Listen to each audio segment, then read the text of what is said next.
Assalamualaikum warahmatullahi wabarakatuh. Perkenalkan, kami dari kelompok 5. Di sini kami akan menjelaskan mengenai safety hazard bejana bertekanan.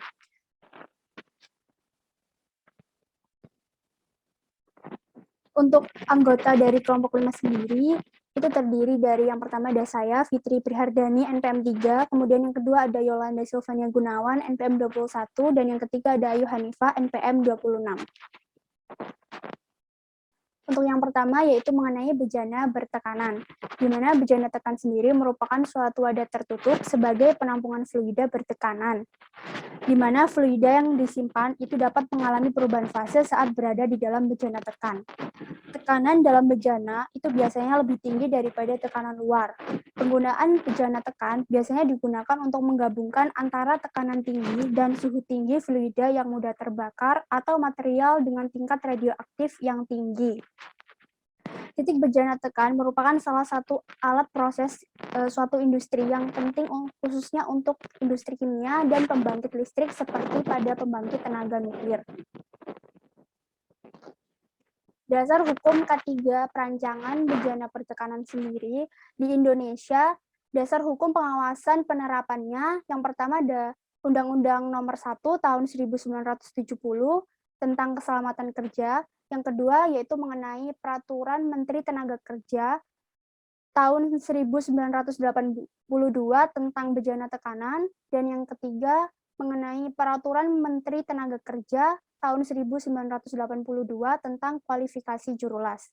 Dalam pelaksanaan pengawasan secara preventif berdasarkan Undang-Undang Nomor 1 Tahun 1970 tentang keselamatan kerja, maka pengawasan keselamatan dan kesehatan kerja atau K3 terhadap bejana tekan dimulai dari tahap perencanaan, selama pembuatan, kemudian pengangkutan atau peredaran, pemakaian, dan juga pemeliharaan. Khususnya dalam tahap pembuatan bejana tekan, pengawasan dan pemeriksaan itu meliputi kualifikasi pabrik pembuat atau pemanufaktur, kualifikasi ada atau tidaknya inspektur pabrik pembuat atau QC atau quality control, kualifikasi jurulas, dan penilaian terhadap produk yang dihasilkan. Selanjutnya mengenai jenis bejana tekan, di mana jenis bejana tekan ini menurut pasal 5 Peraturan Menteri Ketenagakerjaan Republik Indonesia Nomor 37 Tahun 2016 tentang keselamatan dan kesehatan kerja bejana tekanan dan tangki timbun. Jenis-jenisnya yaitu ada 5. Yang pertama ada bejana proses, yang kedua ada bejana penyimpanan bahan bakar gas yang digunakan sebagai bahan bakar untuk kendaraan, yang ketiga ada bejana transport untuk penyimpanan atau pengangkutan, yang keempat ada pesawat dingin, dan yang kelima ada bejana penyimpanan gas atau campuran gas. Potensi bahaya menggunakan bejana tekan, yang pertama itu bahaya terkena cairan yang sangat dingin atau cryogenik, di mana untuk kebutuhan industri dan penghematan ruang penyimpanan, maka gas disimpan dalam bentuk cairan dengan suhu yang sangat dingin pada tekanan sekitar 15 kg per cm persegi. Apabila terkena dengan cairan yang sangat dingin, maka cairan tersebut seketika akan menyerap panas tubuh yang terkena sehingga mengakibatkan luka seperti terkena luka bakar dan merusak jaringan tubuh. Luka yang parah dapat mengakibatkan kematian bila tidak mendapatkan pertolongan segera.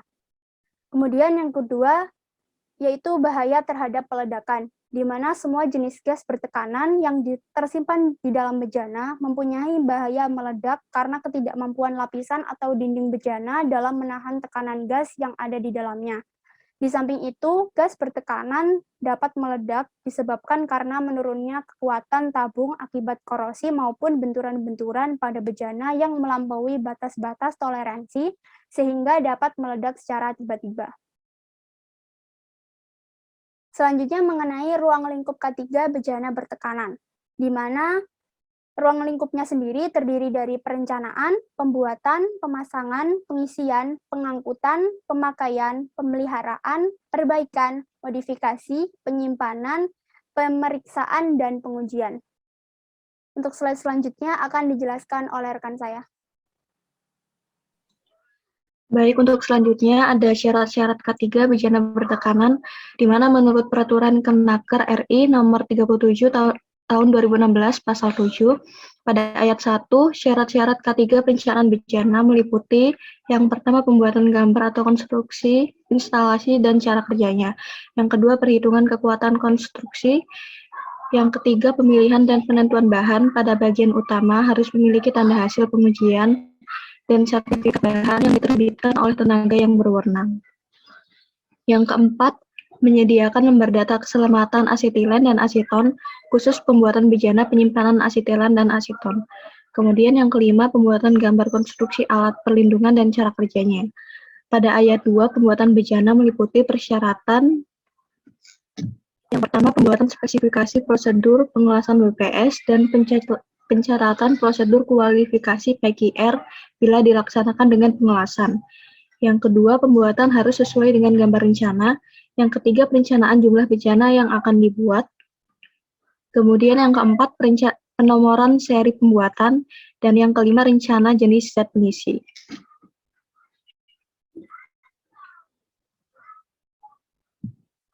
Lalu pada ayat 3, pemasangan, perbaikan, dan modifikasi bejana meliputi yang pertama, pembuatan gambar rencana pemasangan, perbaikan, atau modifikasi. Yang kedua, pembuatan rencana gambar fondasi, landasan, rangka kaki. Yang ketiga, pembuatan prosedur kerja aman pemasangan, perbaikan, dan modifikasi. Yang keempat, pelaksanaan pemasangan, perbaikan, dan modifikasi harus sesuai dengan gambar rencana. Dan yang kelima, pembuatan spesifikasi prosedur pengelasan WPS dan pencatatan prosedur kualifikasi PGR bila dilaksanakan dengan pengelasan. Lalu pada ayat 5, pemakaian bejana harus dilakukan pemeriksaan dan pengujian sebelum digunakan serta dilakukan pemeliharaan secara berkala. Lalu pada ayat 5, WPS dan pencatatan prosedur kualifikasi PGR dilakukan evaluasi penilaian oleh pengawas ketenagakerjaan spesialis.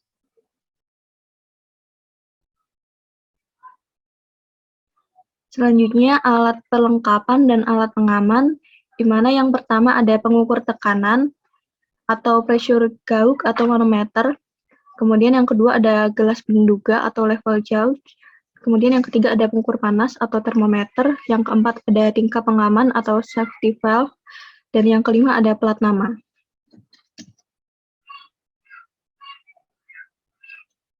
Lalu syarat pewarnaan bejana bertekanan menurut Peraturan Menteri Nomor 37 Tahun 2016, yang pertama adalah warna bejana penyimpanan gas berhubungan dengan sifat kimia dan fisika dan gas-gasnya yang hendak ditonjolkan potensi bahaya. Yang kedua, bejana penyimpanan gas yang mengandung lebih dari satu potensi bahaya yang akan ditonjolkan ditandai dengan gabungan warna dasar. Dan yang ketiga, bejana penyimpanan gas walaupun di udara mengandung potensi bahaya yang bersifat fatal, ditandai dengan warna dasar yang mencolok.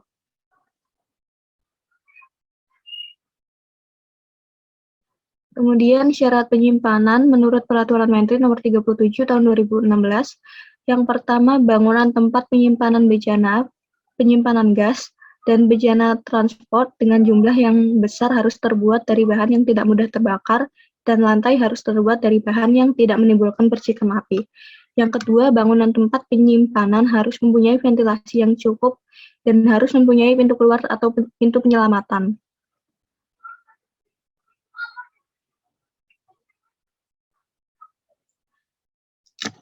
Selanjutnya, pewarnaan bejana penyimpanan gas berdasarkan Peraturan Menteri Nomor 37 Tahun 2016.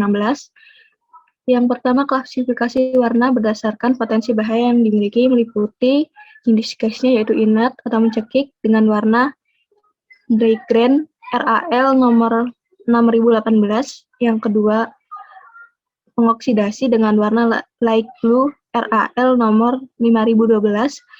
Lalu ada flammable atau mudah terbakar dengan warna red RAL nomor 3000. Kemudian ada toxic N atau korosif dengan warna yellow RAL 1018. Next.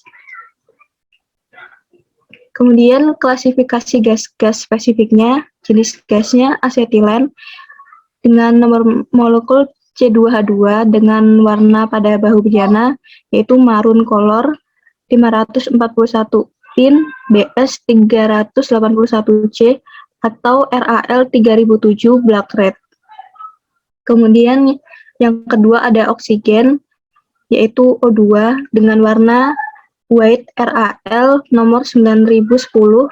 Yang ketiga ada nitrous oxide N2O dengan warna blue RAL 5010. Untuk selanjutnya dilanjutkan oleh rekan saya.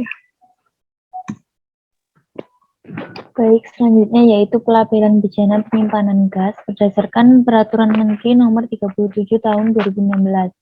Seluruh bejana penyimpanan gas wajib diberi label untuk menunjukkan isi gas di dalamnya dan keterangan lain yang mendukung, dikarenakan label adalah yang utama untuk keperluan identifikasi isi gas di dalam botol baja atau tabung gas bertekanan tersebut. Nah, berikut ini merupakan gambar dari pelabelan bejana penyimpanan gas. Untuk informasi tersebut, yang A merupakan piktogram yang menampilkan potensi bahaya utama dan potensi bahaya tambahannya. Piktogram disesuaikan dengan ketentuan peraturan perundang-undangan. Yang B itu merupakan nomor UN, C nama gas dan sifat gas, D nama gas huruf besar, kemudian yang E keterangan potensi bahaya, F keterangan dimensi dan tekanan tabung, G standar yang dipakai, H nama perusahaan pembuat tabung, I alamat perusahaan pembuat tabung, dan J informasi tambahan perusahaan pembuat tabung. Selanjutnya yaitu pengecatan bejana penyimpanan gas berdasarkan Peraturan Menteri Nomor 37 Tahun 2016. Cat yang dimaksud adalah cat produksi pabrik yang telah diakui oleh instansi pemerintah yang berwenang dan mempunyai sifat-sifat berikut. Yang pertama, cat tersebut harus mempunyai daya lekat terhadap baja yang cukup baik guna melindungi permukaan bejana dengan sempurna dari pengaruh udara. Yang kedua, cat harus dibuat agar tidak mudah berubah dan luntur. Yang ketiga, cat tersebut harus mempunyai kekerasan dan elastisitas agar daya lenturnya baik sehingga cukup tahan pukul atau tekanan dari luar. Yang keempat, cat harus dibuat tahan terhadap cuaca udara yang berubah-ubah sehingga tidak ada penuaan atau perubahan. Yang kelima, cat tersebut harus tidak mudah terbakar dan tahan air. Selanjutnya yaitu pemeriksaan dan pengujian bejana tekan. Yang pertama, pemeriksaan. Dalam pelaksanaan pengawasan secara preventif berdasarkan UU Nomor 1 Tahun 1970 tentang keselamatan kerja, maka pengawasan K3 pembuatan terhadap bejana tekan dimulai dari perencanaan, selama pembuatan, pengangkutan, atau peredaran, pemakaian, dan pemeliharaan. Khususnya dalam tahap pembuatan bejana tekan, pengawasan dan pemeriksaan meliputi kualifikasi pabrik, pembuatan, atau pemanufaktur. Yang kedua, kualifikasi ada atau tidaknya inspektur pabrik pembuatan. Yang ketiga, kualifikasi juru las. Yang keempat, penilaian terhadap produk yang dihasilkan.